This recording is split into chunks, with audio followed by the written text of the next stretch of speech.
Want to speed up your language learning? Get access to all of our best PDF cheat sheets for free.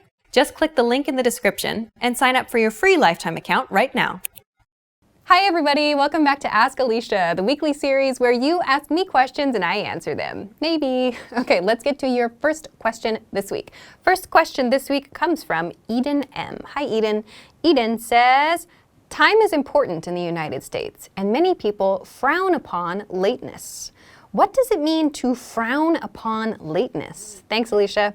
Great question. Yeah, this idea of frown upon something means we look down on something or we consider something bad. In this case, frown upon lateness means we think that being late is a bad thing. So if you are late, it reflects badly or poorly on your character. So you can use this frown upon plus some noun or noun phrase to express that you don't feel good about that thing. So for example, you might say something like, many people frown upon gambling. They think it's unhealthy or a poor use of money. Or, my parents frown upon drinking a lot. They say that it's not good for your body. So you can use a different noun in place of lateness to refer to looking down on something, to thinking that something is not good. A frown refers to the opposite of a smile, but we can't use smile upon, actually. We use frown upon only in this case. So I hope this answers your question. To frown upon lateness or to frown upon something means to look down on that noun or to have a poor opinion of that noun. Thanks for the question. Okay, let's move on to your next question. Next question comes from Iori or Lori. Hi. Lori says, how do I improve my reading comprehension? And what should I do when I find unfamiliar words while having a conversation or reading some books? Okay, so these two questions are connected, I think. How to improve your reading comprehension and what you do when you find new words, like when you're reading a book or maybe you're in a conversation. My suggestion is when you're reading a book and you find a new word, try to guess what the word means just by yourself for a moment. Try to guess what the word means and then don't worry too much about it. And then review. Come back to that same word or that same page maybe a little bit later or after your study session or whatever. If you still can't guess what that word means based on the context, then check a dictionary and make a note somewhere. Write it down. Then after you do that, maybe the next day, review it again. So this practice of gradually finding new words in your reading will help you to build your vocabulary, yes, and it will boost your reading comprehension. So you need to actively be working on considering these words in your mind by yourself first, and then looking for extra information when you need it.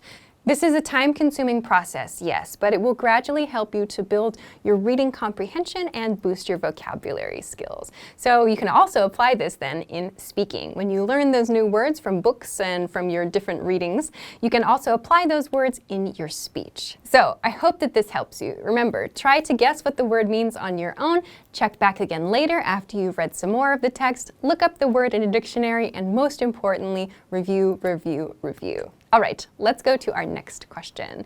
Next question comes from Carlos Alberto Rosario. Hello, Carlos. Carlos says, hi, Alisha, I'm from Brazil. Thanks for your lessons. My question, why do native speakers sometimes use do before verbs and sometimes not? For example, I do believe in love and I believe in love. Oh, okay. So this is a question about emphasis. So for example, with your example, I believe in love versus I do believe in love, the I do pattern could be in response to a question. Like, do you believe in love? You could say, I do believe in love. The do acts as an emphasis, like, yes, absolutely. You can say, of course, correctly, I believe in love. Yes, I believe in love. But that do shows emphasis for something. I do believe in love. You can also use this in some situations as like a confirmation of something. Like in past tense, you might see this example. Like, hey, you didn't finish this report. What happened? Then you could say, wait, no, I did finish that report. So that will show that there's some kind of contrast with the speaker's opinion. Like you're trying to reverse or like confirm something something that actually happened. You might also see this used more commonly in past tense. So you might see both of these. They're very common. One is for emphasis, as in your example sentence, I think, and one to kind of confirm or to give some contrasting information, as in the, yes, I did finish that report. So I hope that this helps you. Thanks very much for the question. Okay, let's move on to your next question. Next question comes from Yin Mon U. Hi, Yin Mon U. Yin Mon U says, hi, Alisha. I want to know the difference between break and crack. For example, I crack eggs into a bowl, or I break eggs into a bowl. What's the difference? Yeah, great question. So the difference here is in the type of break. So if you imagine break as like an umbrella, and then we have a lot of different types of break underneath that umbrella. This might help you a little bit. So to break something means like to destroy something, kind of generally, like to break a bone, or in your example, to break an egg. So we just destroy that thing in some way, right, when we use break. To crack something, a crack is a specific type of break. So when we crack an egg, we see lines form on the egg, right? Those are cracks. So we can use this as a noun as well. So when you have some kind of break that causes those lines to appear somewhere, you can describe that as cracking the object, or you can use the noun, as I did, to describe those lines as cracks in the object. For example, if a building is destroyed in an earthquake, you might say, oh my gosh, there are cracks in the building. So that's a specific type of destruction, or a specific type of break. So in your example, you can say break the eggs into a bowl. You could say crack the eggs into a bowl. They're both completely correct. Just consider that crack is like a specific type of break. I hope that this helps you. Thanks very much for the question. Okay, let's move on to your next question. Next question comes from Milud Elumri. Hello, Milud. Milud says, I can easily read and comprehend English well, and also write advanced and complicated English reports, but my pronunciation is really problematic for me, though people still understand me. I think this has affected my spelling. How do I quickly improve my pronunciation and perhaps undo or forget my bad pronunciation that I've learned? Good question. So if you know that you are pretty good with English and you feel confident with your communication skills but want to work on your pronunciation, a really great thing you can do is record yourself. I know that a lot of people feel really uncomfortable about it, but it's so helpful to listen to your own voice. By record yourself, I mean use your phone. So just try listening to a video, for example. Listen to me speaking or find some other video to watch to compare your voice to. Try to say the same thing as the person in the video.